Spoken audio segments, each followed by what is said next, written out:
Sorry, Sean. I just wanted to see if you're still in line with what you were talking about on the radio show lineup-wise. I think you said moving Terrell, Ben, and Christian back in there. Is that still the plan, and how's practice? Yeah. I mean, first of all, I probably need to address Jamelle Baker.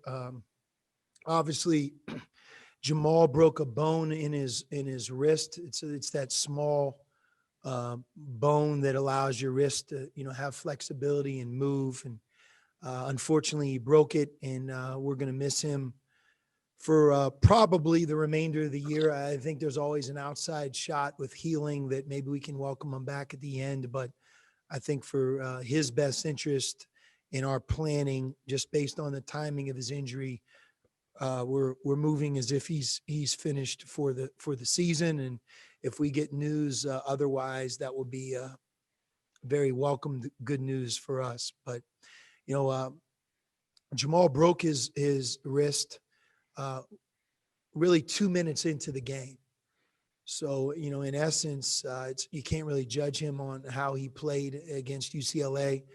We weren't really sure that he broke his wrist. He wasn't either. But clearly, if you have a broken wrist, hard to be a basketball player.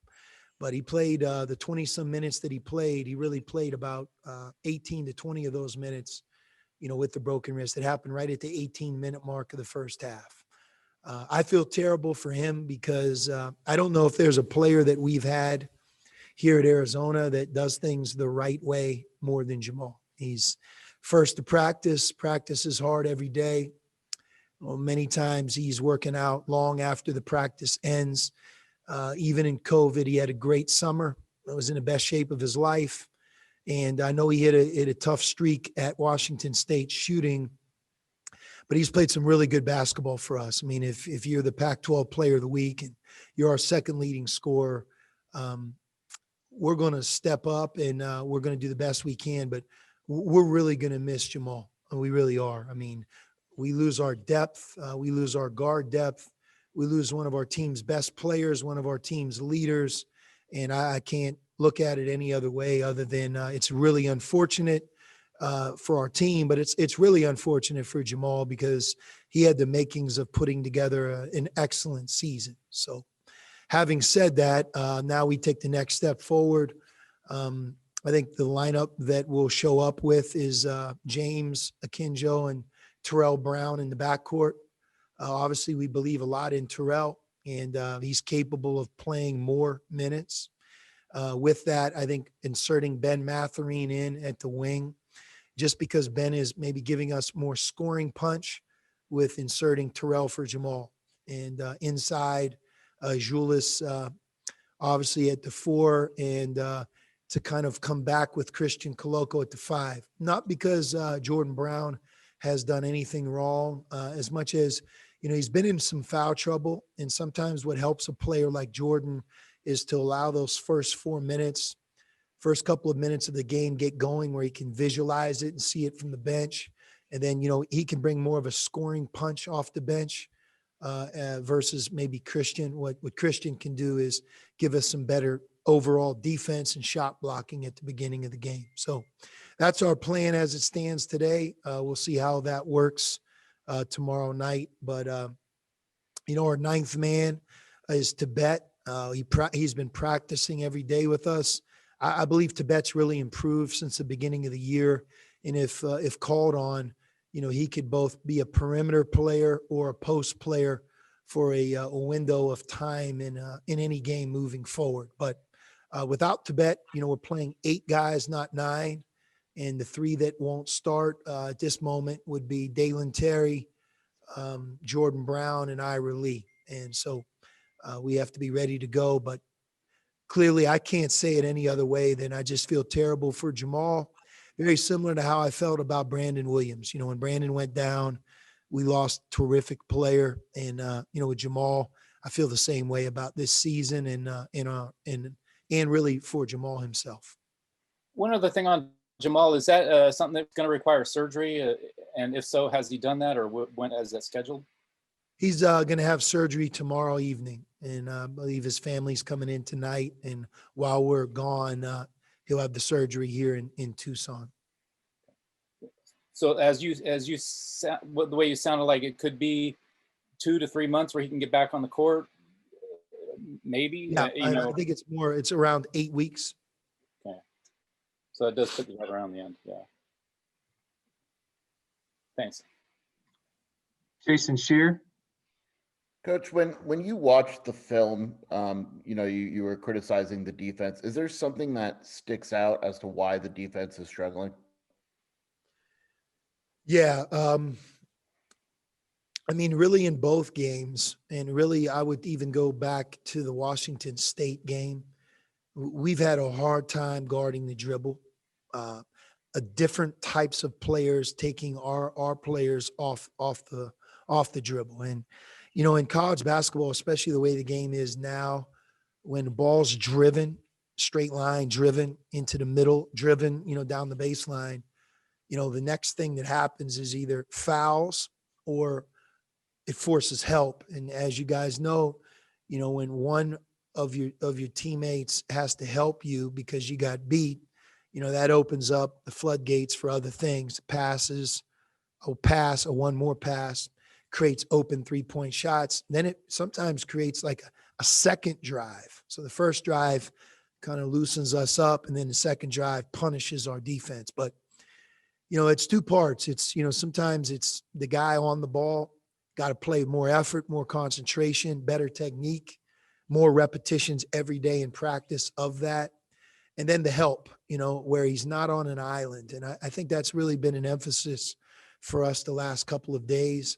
Don't allow your teammate on the perimeter to play one-on-one with no help. Be in the gap, be in the help, be early to help, just early help, quick recovery back to your own, so that we can kind of build walls around the dribble and prevent the ball from just being driven. That's a big deal. And you see our fouling. And really what I would say is we're fouling way too much right now. We fouled more last year, but it was camouflaged because we did so many other good things. If you look at our statistics last year, we emerged as one of the Pac-12's best defensive teams, but it still wasn't because of our fouling. A year earlier, when we were clearly undermanned, we fouled a lot. But we got to get back to fouling less. And, it starts with guarding dribble penetration. I would say the other thing, Jason, that really left us is, those moments of truth down the stretch of the game where you have to make the stop, get the big rebound, draw the charge, block the shot, get the steal, where you need that one. You need those back-to-back stops that fuel a win. And against UCLA, under the 4-minute media timeout, we were in that position on back-to-back-to-back possessions, in which case any one of those possessions became a defensive stop, we would have had an opportunity to tie or take the lead. At Washington State, we did that. Against SC and UCLA, in particular UCLA, we just could not get the big stop. Second shots down the stretch, fouls off the dribble, like I had mentioned. So we're working really hard in that area. And, I hope that we can be better. I don't think it'll be fixed, but I do think we can steadily improve. And I hope that shows up tomorrow. Justin Spears. First of all, Coach, sorry about your Steelers the other night. With this upcoming trip, obviously there's not going to be any fans there, but what are some of the challenges that you can remember about just playing at Oregon State in your time at Arizona? Well, we've always had tough games there. Maybe one or two really went our way, lopsided. But, Justin, the one thing that, I just caution everybody is if you look at every conference of the high major conferences, Power Five, road games are just difficult. I'll use the Big Ten as an example. You go to Rutgers or Penn State or Nebraska, and, I know that especially Penn State, Rutgers recently have been very, very good. Nebraska's building again, but there are no easy outs. If you look at the final score of those games on the road, there's some tough, really good veteran teams in the Big Ten that go in there and they leave with a hard-fought victory. And, at Oregon State, we've had some Pac-12 regular season championship teams that have lost there or have had a dogfight. I just think generally speaking, it's not as easy as maybe perception wise everybody thinks. And Oregon State's been a tough out. You know, Trace Tinkle's been a very good player for 4 years there. And Steven and Ethan Thompson, you know, those guys are good and they play physical and hard. And I think a couple of the games that we've really had a hard time, in addition to their physicality and their hard play, they made some threes. They made some good shots. So we expect a war. We expect a tough game. Playing without Jamelle Bakers now. I look at us playing at Washington State and how that game panned out. You know, I can make a case that tomorrow's game, we're expecting a hard-fought game. And I think when you go into the game really expecting that, that allows your team to maybe be at their best. And that's really what we're trying to do is play really good basketball, play our style, be able to meet Oregon State's physicality. They lead the Pac-12 in offensive rebounding. They lead the Pac-12 in fouls. So I think that tells you what type of game we're expecting. And with the Oregon game getting postponed, have you heard anything about, you know, what's going to happen with the game? I just saw that it was postponed. I didn't know if there was an option that you guys could possibly make up a game. Yeah. I'm not privy to those conversations. You know, I always have my fingers crossed that our game's not going to get canceled because of us, you know? So, we're on the plane here this afternoon and we're looking forward to Oregon State. But, you know, if we have to go up and play Oregon, we're going to play Oregon. We want to play games and we want to represent the Pac-12 and represent, you know, college basketball as best we can. Thanks. Bruce Pasco. Sean, along those lines, I was going to ask you too, with the open weekend, is there a chance you want to work in a non-conference game if you can? I mean, you still have one month to play if you want. Yeah, we're looking at it, Bruce. As you know, it's not as easy because the other teams are pretty far into their conference schedule right now.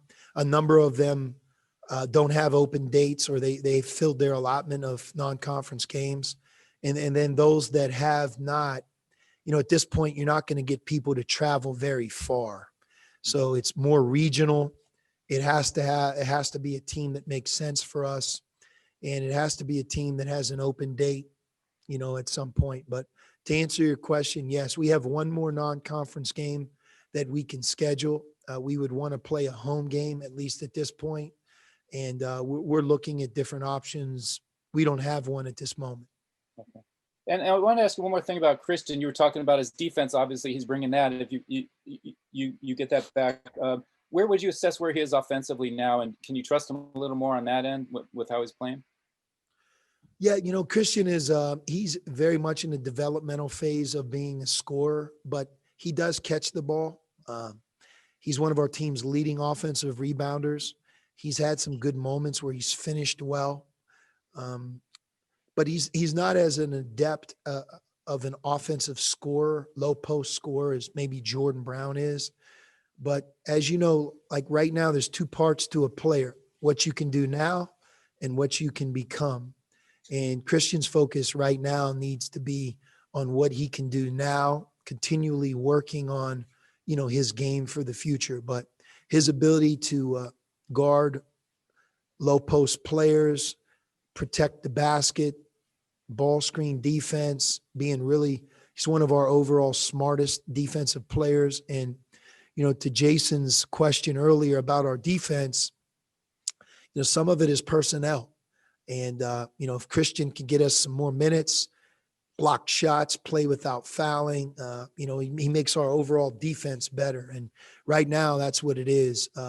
You guys have the numbers in front of you. I was really pleased in many ways with how we played offense against UCLA and USC. You know, there's always things you want to do better, but for the most part, you look at the points we scored, the turnovers we had, the number of times we got to the free throw line.